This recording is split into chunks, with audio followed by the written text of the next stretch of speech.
c'est Quentin. Cette semaine, on parle du retour de la Steam Machine de Valve et de ce que ça pourrait changer pour le jeu vidéo dans le salon.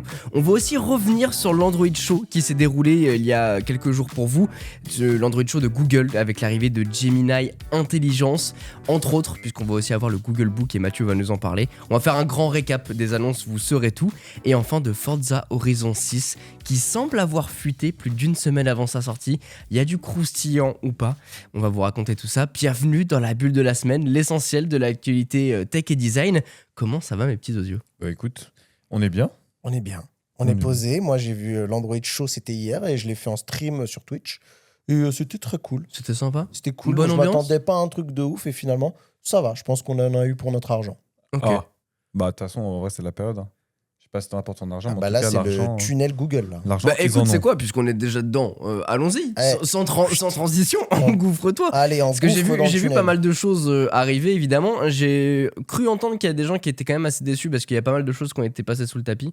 Genre Wear OS, une conf de ça, il y avait pas un milliard de choses, même si, bon, on en a quoi. Moi qui ai pas du tout suivi l'événement, qui savait même pas que ça avait lieu à ce moment-là, j'ai reçu une notif qui me disait que Gemini est arrivé sur les appareils Home. Donc l'assistant Google va être progressivement remplacé par Gemini. après. J'aurais voulu que tu reçoives une notification. Mathieu est en live sur Twitch parce que tu me suis. Mais alors je l'ai pas reçu en plus, je suis vraiment abonné à Mathieu moi non sur plus, Twitch ouais. et je l'ai vraiment reçu, je l'ai vraiment pas reçu. C'était sur Non, Twitch, t'es pas sur YouTube. j'étais sur Twitch, j'avais fait un sondage, genre est-ce que je fais un truc sur YouTube, et j'ai vu, je m'y suis pris un peu à l'arrache, donc j'ai dit tranquille, on va faire ça sur Twitch.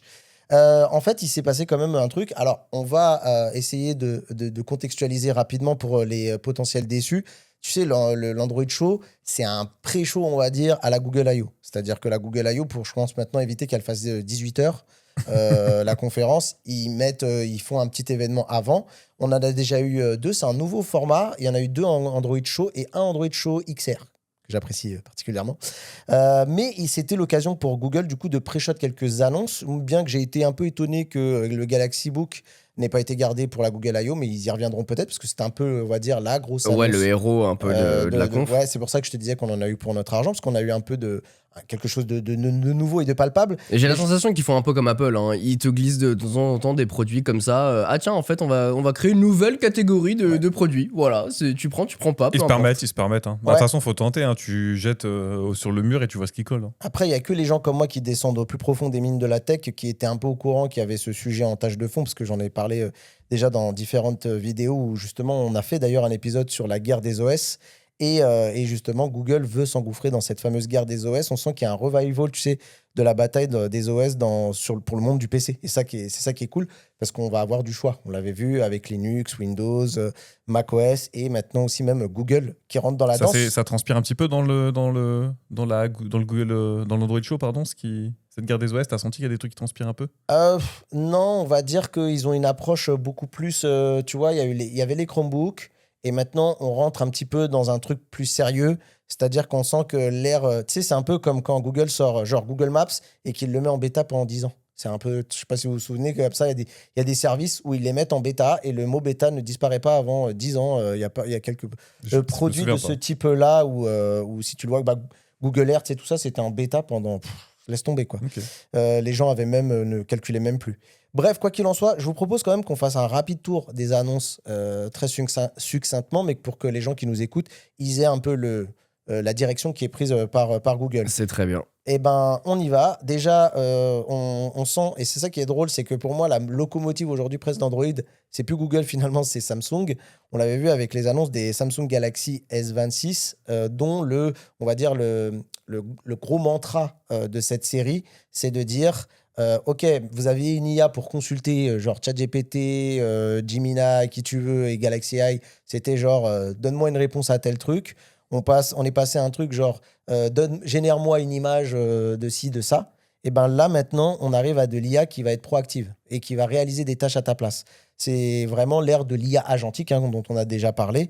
Et on sent que Samsung avait un peu annoncé cette ère-là avec Galaxy AI. bah, Google fait la même chose. Et puis ils étaient en collaboration aussi étroite, Samsung et Oui, Google. Mais tu sens pour toujours certains que, tu sais, à chaque fois avec Samsung, c'est un peu mi figue mi rien. C'est-à-dire que oui, il y a Gemini, mais d'abord, il y a Galaxy AI. C'est ça, pour eux, en tu fait, vois. c'est tout en double. C'est-à-dire que tout Oui. ce que Google propose, mis à part Android, ils essaient de le faire à la sauce Samsung. C'est-à-dire que tu achètes un Samsung, tu vas avoir Google Photos, mais tu as toujours Galerie, les applis Bien sûr, Samsung, etc., qui cohabitent. Mais T'as pendant toujours- longtemps, tu sais, ils mettaient en avant la nouvelle fonctionnalité de Google entourée pour chercher, Oui, des trucs comme bien ça, sûr. dédié sur les nouveaux Bah, smartphones. Bixby, en fait, c'était leur écosystème Bixby qui était l'IA qui est l'IA de Samsung qui existe toujours, qui était vachement mis Alors, en avant. Bixby est l'assistant. Galaxy AI, c'est la partie. Oui, t'as IA, raison. tu vois. IA, La ouais. partie Mais- tout IA, ouais. Mais je vais pas faire un trop long laïus là-dessus parce que c'est pas le but de la discussion. Mais quoi qu'il en soit, il faut comprendre une chose, c'est que pour moi, alors il y a un côté un petit peu, j'allais dire, tu sais, quand tu as une double personnalité un peu tarée, Bipolaire, ouais. bipolaire, un peu, c'est pas le terme exact que je cherchais à dire, mais Schizophrène. schizophrène, exactement, c'est le terme, de chez Samsung, qui a absolument envie d'avoir toutes les exclusivités. Et d'ailleurs, c'est un peu le cas parce que beaucoup des annonces qu'il y a eu de cet Android Show concernaient d'abord les Pixel et les Samsung Galaxy qui ont un partenariat privilégié avec Google. Donc les flagships, en fait. Exactement. Et tu as toujours ce combat historique avec le Coréen qui n'a pas envie de se laisser totalement absorber par Google. Et donc, il a toujours cette ceinture de sécurité en disant oui, j'ai mini tout ça, mais Galaxy AI d'abord, tu vois. Ouais. Donc, en gros, on va avoir ces fameuses automatisations des tâches donc, qui va permettre donc, de naviguer dans des applications web via Chrome, par exemple, pour réserver des billets d'avion, pour te trouver une place de parking ou commander un repas. C'est typiquement le genre d'usage où là, vraiment, c'est l'IA qui va faire tout le cheminement de la réservation, par exemple, et de t'envoyer un prompt avant en disant voilà ce que j'ai fait, est-ce que tu valides ou pas, et toi, tu auras juste à dire payer. Je me permets une petite anecdote dessus. Je sais pas si vous l'avez vu cette semaine. Je cale une news dans ta news. Sur Chrome, sur PC, Google installe un petit modèle de 4 Go sur Chrome pour certaines tâches agentiques dans ton navigateur. Ok. Mais en secret, il te dit rien. Il l'installe et ça tourne en arrière-plan. Il y a des tutoriels si vous voulez le désactiver, regardez si ça tourne, etc. Je vous invite à regarder sur Internet si vous utilisez Chrome parce que c'est insidieux et intéressant à la fois. Excuse-moi, Mathieu. Ouais, il y aura un débat là-dessus qui Ouais. sera intéressant. On le gardera pour une autre fois. Il y a autre chose aussi, c'est également le remplissage intelligent. Tu sais, un petit peu comme ce qu'on a dans nos Les gestionnaires autofills de formulaires. voilà, exactement, ou les gestionnaires de mots de passe. Et ben là, c'est pareil. C'est-à-dire que si tu prends un billet d'avion et que tu as stocké sur ton drive, sur ton téléphone, etc., une photo de ton passeport, il va être capable de la trouver, de la détecter, de savoir que c'est ton passeport et de remplir tous les champs à ta place avec le numéro de passeport, etc. Trop hâte que ça se retrouve voilà. sur des sites de phishing, cette fonctionnalité, Exactement. et que tu vas avoir ton numéro de passeport qui va arriver en direct sur un faux site. Oh là là, j'ai hâte. Ouais, ils le Yes. font déjà pas mal chez Apple avec l'autofill. Enfin, ça Ouais, mais là, s'adapte tu pas vois, le par truc rapport qui est au site. fort, c'est Ouais. que c'est carrément genre une photo de ton passeport. Il va être capable d'analyser la photo, dire ah ok, c'est le passeport de Quentin. Ouais. Il y a le numéro de passeport, c'est celui-là, et je le remplis pour toi, quoi. Et surtout qu'il le fait préemptivement, c'est-à-dire que tu casses la partie manuelle de se dire ah, je vais aller dans le gestionnaire de mot de passe, je vais cliquer, remplissage automatique, etc. Ah oui, non, mais là, il le détecte aussi. Au-dessus du clavier, tu as un petit C'est bouton ça. avec écrit autofill. Ce sera exactement la même chose chez Google. Mais c'est vrai que là, pour le coup, le fait qu'il aille chercher dans tes fichiers le bon truc, c'est ça, c'est intéressant. Il y a aussi une autre fonctionnalité qui est très intéressante, c'est donc qui s'appelle Rambler, c'est dans le clavier de Google, le Gboard. En gros, c'est ni plus ni moins que ce qu'on se connaissait avant, c'est-à-dire qu'avant tu peux dicter ton message et il l'écrivait tant bien que mal. Ça veut dire que si tu te loupais sur un Bafouilles, mot ou tu bafouilles, exactement, ça pouvait devenir tout et n'importe quoi. Là, avec la puissance de l'IA, on atteint un niveau stade où carrément, tu peux y aller de manière conversationnelle, comme si tu parles à ton téléphone, et il va être capable d'écrire spécifiquement ce que tu veux envoyer comme message, tout en prenant en compte le contexte, etc. Il y a quelque chose d'intéressant que je suis content de voir parce que je trouvais que c'était un peu ronflant aussi du côté de chez Android, même si je ne suis pas certain de l'utiliser, mais un truc qui s'appelle Create My Widget. Ça veut dire que maintenant, tu vas pouvoir demander à l'IA, je veux un widget de tel ou tel truc. Moi, j'ai trouvé un cas d'usage qui pourrait m'intéresser. C'est celui, typiquement, genre, j'ai envie de savoir quel est le dernier épisode des séries que je suis. Et donc, tu pourrais créer un widget en disant, affiche-moi à chaque fois quelle est la date, quand sort le dernier épisode de telle série. Par exemple, je suis The Boys. Je veux savoir quand est-ce que le dernier épisode arrive pour que j'ai plus à regarder sur des sites. Et dans ce cas-là, l'avoir carrément sur un widget que tu vas retrouver sur ton téléphone, Ouais. sur ta montre connectée. Ouais, il sur tout mettait aussi l'écosystème. des exemples. Enfin, tu peux imaginer un truc genre suivre les deals, les meilleurs Tout deals à fait. de Amazon, de machin. Ça peut être. Il mettait un exemple sur suivre un marathon aussi, ton prochain marathon, et Yes. dans X temps, donc tu peux le créer. Enfin, Vraiment le un récap truc de toutes les vues sur qui mesure. sortent. Ouais, en vrai, l'idée est vraiment très bonne. l'idée Ouais, est ce cool. que Après, faire, à voir c'est dans la partie exécutive, parce que c'est vrai que ça peut paraître un peu gadget, à voir si on a vraiment l'usage, mais En tout cas, dans les faits, ça a l'air stylé. Ouais, et en gros, il y a un des trucs qu'on n'a pas forcément noté, qu'on aurait dû dire dès le début de ce podcast. Gemini Intelligence, Apple Intelligence. Ouais. Est-ce que tu Eh vois bah oui, bien tu sûr. vois le crochet? Donc ça, c'est intéressant. Au niveau des améliorations d'Android 17, on a un truc que je serais curieux de voir parce qu'il y a tous mes gars sûrs, tous mes créateurs de contenu sûrs, et je pense même à Jojo, avec qui j'ai eu pas mal de discussions là-dessus, qui me disait ouais, j'ai toujours un iPhone parce qu'en fait pour les réseaux sociaux l'iPhone c'est mieux que tout quoi, c'est la qualité sur Instagram n'a rien à voir. Et ben il faut savoir que Android a répliqué fortement sur ce sujet puisqu'ils ont un partenariat avec Meta exclusif qui va permettre d'améliorer de manière complètement native les contenus que tu mets sur Instagram. Pour expliquer rapidement aux gens ce que c'est, en général, quand les gens ils filmaient avec un Android, depuis l'application Instagram, en fait, tu avais un capture d'écran, de ce que je comprends. Oui. Ouais, une capture alors, d'écran vidéo. Sur Ouais. Snap, c'est pareil, c'est pas nativement connecté à ta caméra, c'est une retranscription de ton écran qui est envoyé sur Insta, ce qui fait qu'en fait, c'est adapté à la résolution de ton écran, ça prend pas du tout en charge les paramètres natifs de ta caméra, ce qui fait que la plupart des gens sous Android, ils prenaient des photos sur l'appareil photo, donc leur application native de leur appareil, et après, ils l'uploadaient sur Insta avec la retouche, etc. Yes. Là, pour le coup, ils y vont fort. Ils disent qu'il y a un support natif donc de l'Ultra HDR, de la stabilisation vidéo et même du mode nuit directement dans Instagram. Donc, j'attends de voir mes gars sûrs qui disent ouais, j'ai un iPhone, mais c'est juste. J'attends de voir comment vous allez les jeter par terre maintenant, vos iPhones. Mais ça, c'est pas mal, et de manière générale, c'est chouette. Alors, par contre, c'est un partenariat avec Google sur les pixels ou un partenariat avec Android de manière générale? Alors là, en fait, c'est un peu le fond de la discussion de cet Android Show complètement. C'est que il y a donc un partenariat qui est fait avec spécifiquement les Pixels et Galaxy qui arrivent, mais en gros, c'est normalement voué à descendre Ok, sur les autres modèles, constructeurs. sur les autres constructeurs. Par contre, quid, et c'est pour moi un des gros problèmes, on va dire, de cet Android Show, c'est toujours ce qu'on appelle je perds mes mots aujourd'hui, tu sais, la scission, on va dire, entre les appareils. Est-ce que ça va uniquement être réservé aux appareils haut de gamme ou est-ce que, par exemple, ton téléphone, ton flagship killer et tout ça, il sera compatible?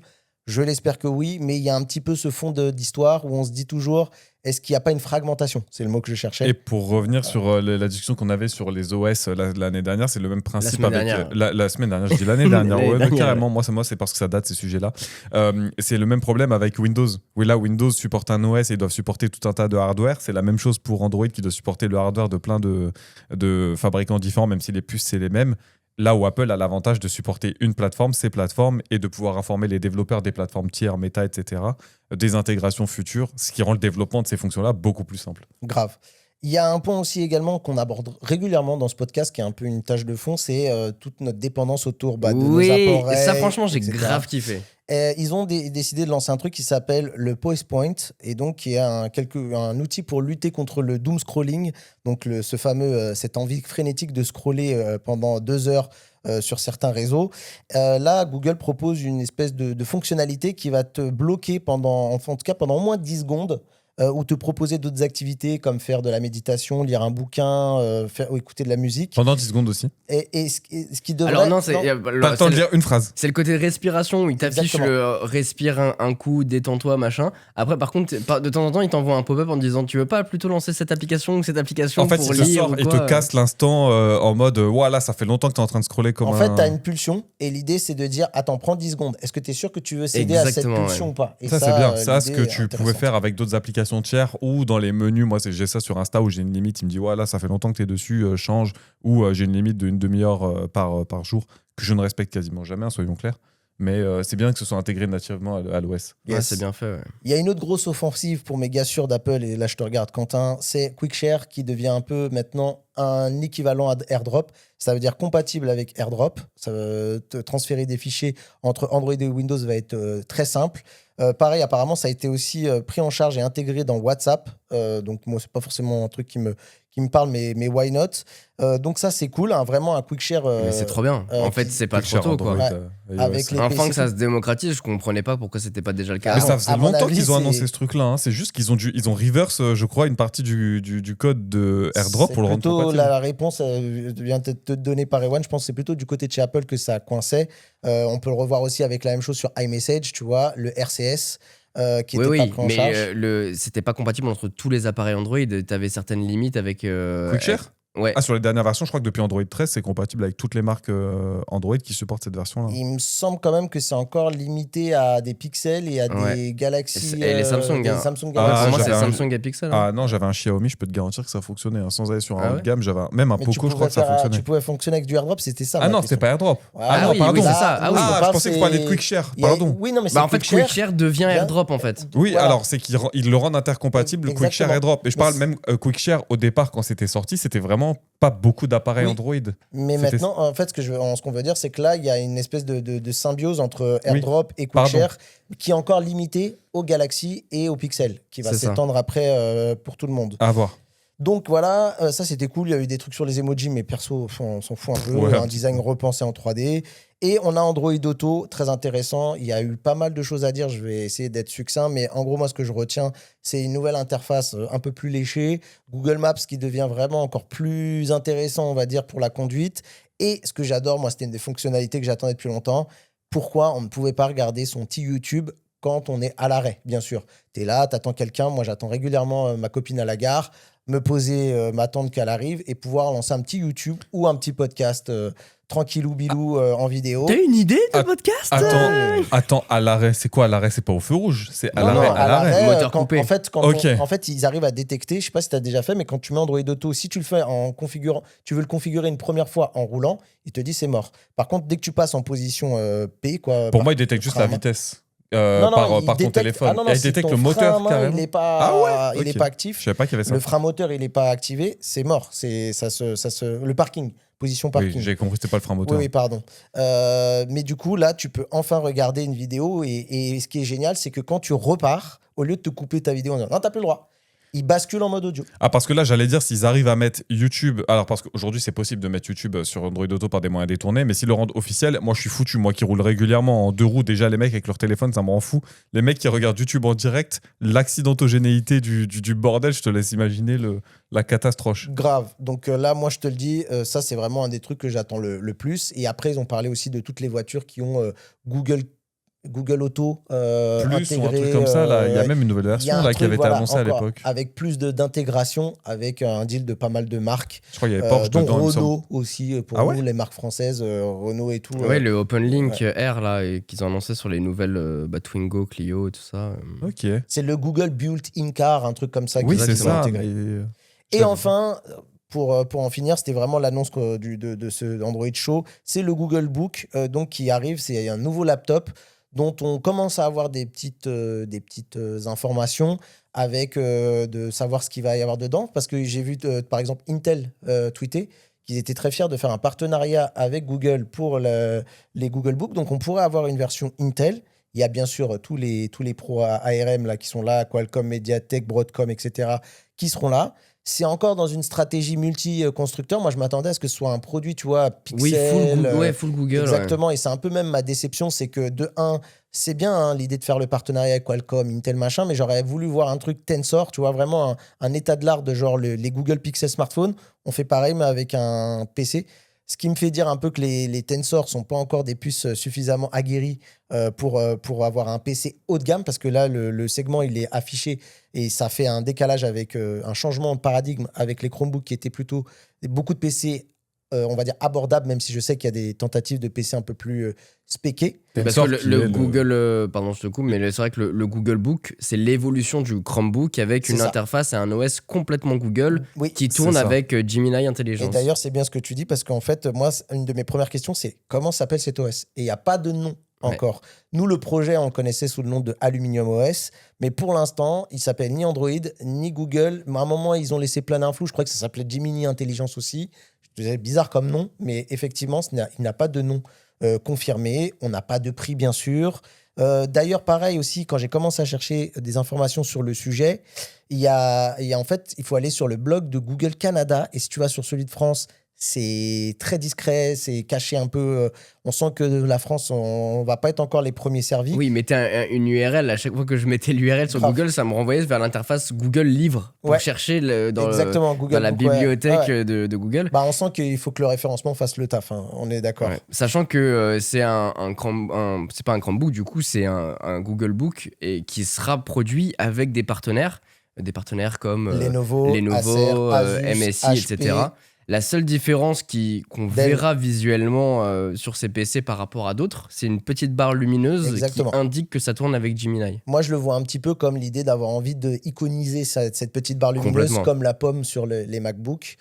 Donc, il y a ce truc-là. Alors, qu'est-ce qu'il en retourne? C'est quoi la spécificité, on va dire, d'utilisation de ce produit-là, puisqu'on n'a pas de fiches techniques ni quoi que ce soit. C'est littéralement de faire une symbiose totale entre le smartphone et donc le PC.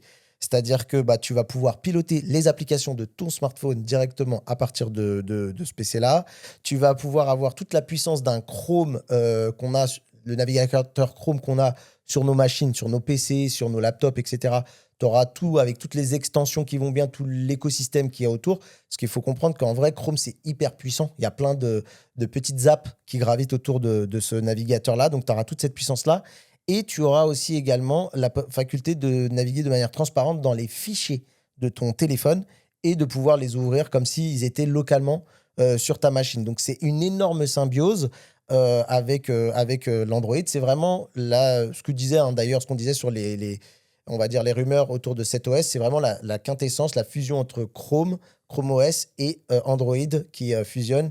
Et donc, on a cette symbiose totale, transparente, un petit peu comme ce qu'on a avec Continuity sur côté Mac, mais de manière encore plus proche. Ça veut dire c'est vraiment comme si tu pilotais à la fois un PC, mais que en fait, ton téléphone, il avait été mangé et digéré dans ce PC-là. Et ce qu'il disait, c'est que justement, l'avantage de ce truc-là, c'est que, imaginons que tu rentres chez toi, tu laisses ton téléphone dans le sac, tu prends juste ton ordinateur pour faire tes tâches, et en fait, tu peux continuer certaines tâches directement sur ton ordinateur sans avoir à avoir ton téléphone à proximité, et surtout éviter certaines distractions externes que peuvent être les réseaux sociaux ou autres, et continuer certaines tâches que tu pouvais faire en toute transparence. Continuer à téléphoner, envoyer des messages. Et l'autre point dont Google a misé sur la communication pour vraiment essayer de donner un aspect très nouveau, d'aller plus loin, ils ont été sur des fondamentaux comme le clic droit.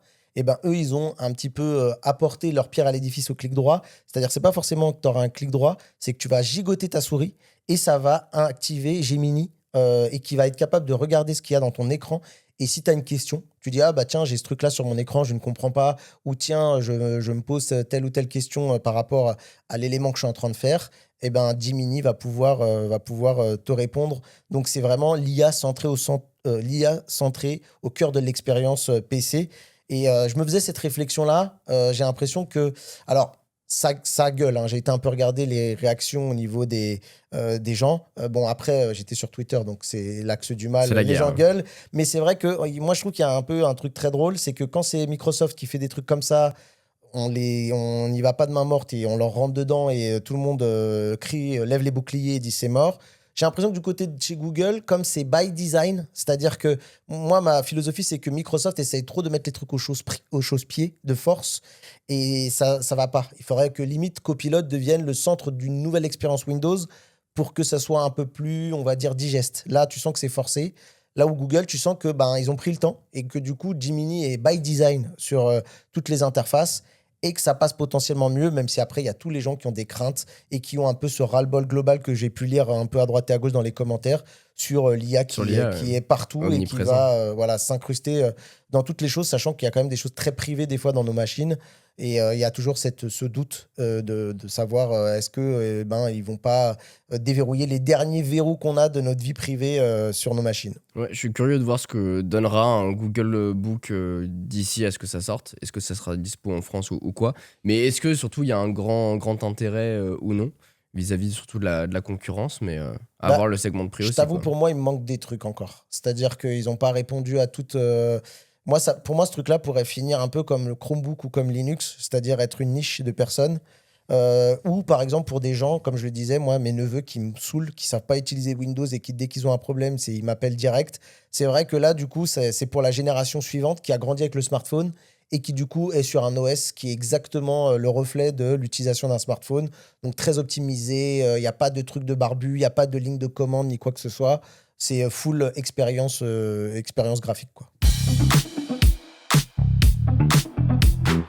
Bon, vous le savez, pendant des années, Valve a essayé un truc que presque personne n'a réussi, ramener l'expérience PC dans le salon. Pas juste avec une console, mais avec une machine réellement hybride, une sorte de PC gaming pensé pour être utilisé comme une console. Alors, ils ont déjà fait la Steam Machine en 2015. Rewan, tu le sais parfaitement. Le Steam Deck. Qui est arrivé... Oh non, la Steam Machine. La Steam Machine. En 2015. En 2015. C'est les premières machines. Ah oui, c'est le prototype, Ouais, pardon. exactement. Oui, le prototype. Qui arrivait un petit peu trop tôt avec SteamOS qui était encore un peu limité, Linux qui n'était pas vraiment prêt encore pour le gaming. Même leur manette de l'époque qui était le Steam très Controller prototypée, aussi, pareil, qui était là. Et tous ces produits-là, on les a vus renaître dans une conférence il y a quelques semaines, mais c'était à l'époque où c'était pas encore prêt. Là, on commence à avoir un truc où il y a un contexte qui a plus rien à voir. Le Steam Deck a rebattu les cartes, changé complètement aussi l'image de Valve dans le côté du hardware. Qui fait peur à certains. Qui fait énormément peur à certains, et surtout on a un OS qui est mature, qui est prêt. On en a un peu parlé dans l'épisode de la semaine dernière entre la guerre des OS, que je vous invite à aller écouter si jamais vous voulez en savoir plus. Bref, les joueurs veulent plus une expérience simple avec un bouton, un canapé. Ils veulent avoir une bibliothèque qu'on a accès partout, quoi. Oui. En déplacement, dans son bureau, dans son salon. Et c'est justement là où arrive la Steam Machine. Alors, il y a eu quelques petites rumeurs intéressantes derrière des lignes de code parce que les gens sont un petit peu fous. On a vu des systèmes de réservation de Valve qui mentionnent 4 packs de Steam Machine et 2 packs de Steam Frame. Donc la Steam Machine, pour rappel, c'est ce petit ordinateur cubique qui coûterait dans les $600 avec du coup la puissance d'une console qu'on pourrait avoir dans son salon. Le but, c'est vraiment... les prix qui dans les rumeurs. Ouais. Je sais plus si... Ouais, alors entre moi, j'avais entendu 600 et 900. 750. Ah ouais. Mais ouais, bah après, c'est moins que ce que je vu pensais. qu'il y a 4 packs, Ouais. j'imagine qu'il va y avoir plusieurs puissances. Et puis aussi, on l'a vu lors de cette conférence, il y a des petits trucs, des petites plaques magnétiques qu'on peut coller pour changer le design. Donc tout à peut-être que ça viendrait avec un accompagnement. Quoi qu'il en soit, on aurait du coup 4 packs de Steam Machine, 2 packs de Steam Frame, le tout relayé par Chris Mizzo sur X. Donc Steam Machine, comme je le disais, c'est la console de Steam que tu vas mettre dans ton salon pour pouvoir accéder à ta plateforme Steam avec un OS dédié. Et le Steam Frame, pour ravir Mathieu, c'est le nouveau casque de réalité virtuelle made in Steam, là aussi, avec un OS Steam. Le digne successeur du Valve Index, du coup. Exactement. Qui est plutôt marketé de la part de Valve comme un Steam Deck qu'on pose sur les yeux, plus que comme un casque même de réalité virtuelle. Je peux te dire que c'est un peu une des frustrations des gens de la VR, parce qu'on sent qu'ils y vont à tâtons justement sur le côté VR. Mais en tout cas, l'idée, c'est de dire, en vrai, enfile le casque et en fait, t'as un Steam Deck avec un écran géant. C'est ça. Parce que Valve Index, c'était c'était pas du tout autonome. Non. Par contre, alors même si le produit était cher, je crois que c'était autour des $1000 ou... Ouais, c'est ça. Je sais plus si 1000 €, $1000. Mais qui était... Alors, c'est faux parce qu'ils ont sorti le meilleur casque, je crois que c'était Oui. le meilleur casque avec C'est les pendant manettes longtemps. main ouverte et le meilleur jeu, Half-Life Alyx. Puis ils ont dit, bon, bah, on voit comment ils réceptionnent et puis on voit ce qu'on fait derrière. Et en fait, ce que tu dis, ce qui transparaît dans ces annonces, c'est on fait pas juste évoluer le hardware, on prend les inputs et on fait évoluer l'écosystème. Exactement. Donc, de la même manière que sur l'actu, il y avait de Mathieu avant, il y avait la symbiose Android, téléphone et plateforme PC. desktop. Là, il y a une synergie entre l'expérience logicielle et l'expérience matérielle et tout ça adapté au ressenti du joueur. Moi, ça m'enjoie. J'ai pas du tout suivi ces tout annonces-là. à fait résumé Ça la m'enjoie. chose. Justement, je pense que le plus intéressant aujourd'hui et ce que recherchent vraiment les gens, c'est l'expérience et l'écosystème. On le voit, hein, c'est pour ça qu'il y a des gens qui s'enferment dans un écosystème Google, un Samsung, un Apple, peu importe. Et là, on va avoir un écosystème gaming. Et en fait, j'ai vraiment voulu vous reparler de ça succinctement, parce que le but, c'était aussi de parler d'Android, mais succinctement, parce que je crois qu'au fond, ma manière de jouer a changé depuis le PC. Et puis aussi ma vie de daron, etc. Bref, je joue plus tellement sur console. Et en fait, je suis en train de me dire que, 1, le gaming a évolué et change. 2, ma manière aussi a évolué, puisque quand j'essaye de jouer, bah, soit je me mets à mon bureau pour jouer, soit avec le truc de con de Xbox, là, je sais pas comment ça s'appelle, la Roguelike, mais ça pourrait être un Steam Deck, peu importe. Ouais. Mais pouvoir jouer à ces jeux de manière portative. Et surtout, le fait que aujourd'hui, quand tu achètes un jeu physique, tu sois obligé de le télécharger, ça a niqué toutes les expériences et ma façon de penser de dire je vais acheter le truc physique, bref, voilà. Et pour rajouter un propos là-dessus, le multiplateforme. Parce qu'aujourd'hui, tu as la Roguelike qui supporte pas mal de trucs. Tu as la PS5, tu as la Xbox, tu as la Switch 2, tu as un PC. Donc, les jeux, tu les achètes sur quoi ? Et une fois que tu les as achetés, bah ouais, mais du coup, ça veut dire que celui-ci, potentiellement, t'es bloqué à devoir jouer avec à la maison. C'est exactement ça. C'est terrible. Surtout que les exclus valent même plus le coup aujourd'hui. Donc, t'as même pas l'exclusivité de se dire je veux garder la PS5 pour jouer à genre God of War, tu vois. Donc, toute cette remarque fait que je me dis que, après réflexion et après en avoir parlé à ce moment-là, clippez, s'il vous plaît. Je crois que je suis vraiment devenu le client parfait pour cette console. Parce que, alors en tout cas pour la Steam Machine, à voir pour le Steam Frame, parce que c'est pas forcément l'expérience de jeu que j'apprécie le plus. Malgré tout, je me vois aujourd'hui frustré de temps en temps à me dire bah là j'ai recommencé GTA sur mon PC, je peux pas y jouer dans mon salon parce que j'ai la PS5. Et donc je suis en train vraiment de me dire, je fais le chemin inverse en me disant ok, bah en fait c'est peut-être mieux de construire une bibliothèque Steam et d'avoir accès à mes jeux partout, plutôt que d'acheter un jeu sur telle plateforme et puis après sur telle plateforme et puis après sur telle plateforme. Il oublie qu'il peut cast Steam sur sa télé ou brancher sa roguelike. Il n'est pas encore versé dans l'écosystème, Mathieu. Il va découvrir un monde merveilleux. Brand new world. C'est ça là dans le gars. Moi, je suis très d'accord avec Rewan parce que je suis très team PC, mais en même temps aussi, quelqu'un qui a une PlayStation pourrait te rétorquer. Bah, si tu avais acheté un Portal, par exemple, une PS Portal, tu pourrais faire plus ou moins la même chose. Je l'ai acheté pour tester. Justement, quand j'ai eu la roguelike, je me suis dit, j'ai été curieux. Je me suis dit, mais attends, c'est quoi le meilleur? Donc, Rewan m'a prêté sa Steam Deck. J'ai acheté une Portal pour tester. Et en fait, le problème de la Portal, c'est que même chez moi, c'est ultra buggé.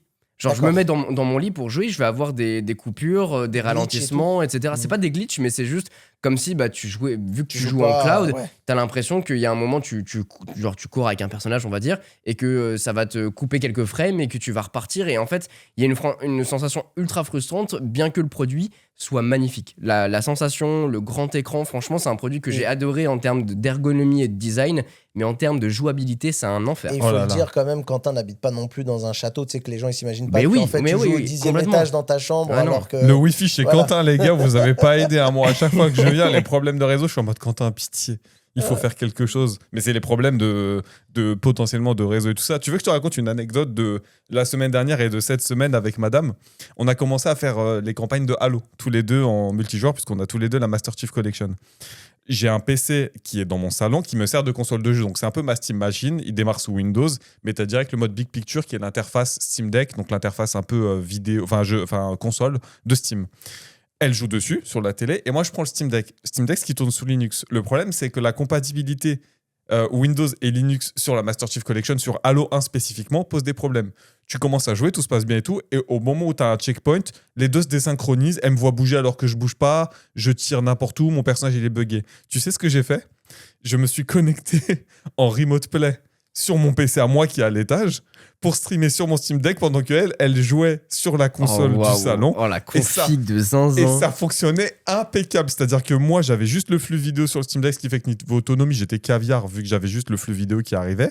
Niveau latence, c'était nickel. Elle a joué. On a fait la moitié de Halo comme ça. On n'a pas fini encore Halo 1. Ça fonctionne nickel. Et c'est cette liberté-là que je pense que tu vas avoir. Et en vrai, au-delà de ce que tu as dit sur le fait que tu es le client parfait, je pense qu'aujourd'hui, tu ne recherches plus la friction. De se dire, putain, je suis un geek, il faut que je fasse des configs bizarres, que je mette Windows, que j'installe Steam, que je le configure. T'achètes Steam, t'achètes la sérénité, t'achètes le support et t'achètes aussi quelque part une certaine légèreté dans l'écosystème. C'est l'introduction facile et c'est là où je pense Valve a toutes les cartes pour jouer. D'autant plus avec la hausse des composants drastiques, en fait, tu peux plus vraiment te construire un PC. Alors pour l'instant, on n'a pas les configurations. On sait que justement, d'après ces rumeurs, on va avoir 4 packs différents, donc on verra ce que ça donnera en termes de performance. On sait que c'est sous plus AMD quand même. C'est un APU spécifique AMD, mémoire unifiée, machin. AMD qui est sur toutes les consoles, quasiment à part la Switch où c'est du Nvidia. Mais toutes les consoles, c'est des partenariats avec des puces AMD qui sont custom pour l'occasion, quoi. Mais là où la force de construire son PC, ça a toujours été ça. Tu disais, tu construis ton PC plutôt que d'acheter une PS5 ou de machin. La force de ce truc-là, c'était de pouvoir construire toi-même ta propre machine avec des composants qui sont que tu peux qui sont évolutifs et triés. Aujourd'hui, c'est plus vraiment le cas avec cette hausse. Donc à voir si ça vaut le coup, mais en tout cas c'est vrai que je deviens assez emballé par cette techno. Et ça complète la zone d'ombre, de dire je suis pas assez barbu pour refaire un PC, etc. Par contre j'ai une bibliothèque Steam et en vrai si je pouvais l'avoir dans mon salon, ce serait incroyable parce que tu achètes une plateforme sur laquelle tu as déjà des jeux, c'est merveilleux. Xbox, ils sont un peu dans la merde. Je sais pas si vous avez suivi. Il y a un jeu très très attendu au nom de Forza Horizon 6 qui, moi, me hypait de fou. Donc Forza Horizon, qui est la série jeu ouvert de la licence. Surtout le 6 qui se passe au Japon, avec des endroits iconiques que tu voyais dans l'époque des beaux Ozoku, les mecs qui faisaient du drift dans les campagnes japonaises et tout, les fous du volant. Ceux qui étaient très hypés par la sortie du jeu vont l'être encore plus, en sachant que Forza Horizon 6 a fuité quasiment une dizaine de jours avant sa sortie officielle sur PC. Incroyable. Le stagiaire. Alors, c'est pas forcément... Alors, qu'est-ce qui s'est passé? Bon point. Est-ce que c'est le stagiaire ou pas? Les premiers signes, les premiers éléments qu'on a de cette fuite, c'est vrai que apparemment, le développeur qui a poussé le préchargement sur Steam a oublié de chiffrer en fait le pré-upload. Pour ceux qui ne savent pas comment ça fonctionne aujourd'hui, quand un développeur met un jeu à disposition, il upload le fichier sur les plateformes. Les plateformes, le préchargement est censé être chiffré et déverrouillé au moment où le jeu est rendu disponible. Puisque en fait, c'est pas comme ça apparaît le lendemain, enfin le jour de la sortie sur le magasin, il faut le précharger, que ce soit stocké sur les serveurs, en l'occurrence les serveurs de Valve, puisque c'est Valve qui a Steam, pour que ce soit disponible en préchargement et que le jour où tu le déverrouilles, en fait, boum, tu puisses cliquer sur un bouton et ça le lance. C'est comme les constructeurs sur YouTube, ils mettent leurs vidéos en privé et le jour où ils doivent la balancer, bim, ils passent en public. Exactement. Et la vidéo est disponible pour tout le monde. L'upload n'est pas fait le moment même. Visiblement, le développeur n'aurait pas fait ça. Alors, ça, c'est la version officielle qu'on a, puisque Playground Games, ceux qui font du coup, qui éditent Forza Horizon 6, auraient démenti cette information-là, comme quoi, apparemment, c'est pas une faute d'un humain qui aurait pas préchargé le truc. C'est une IA. C'est peut-être la faute de l'IA. C'est plus le stagiaire, c'est l'IA.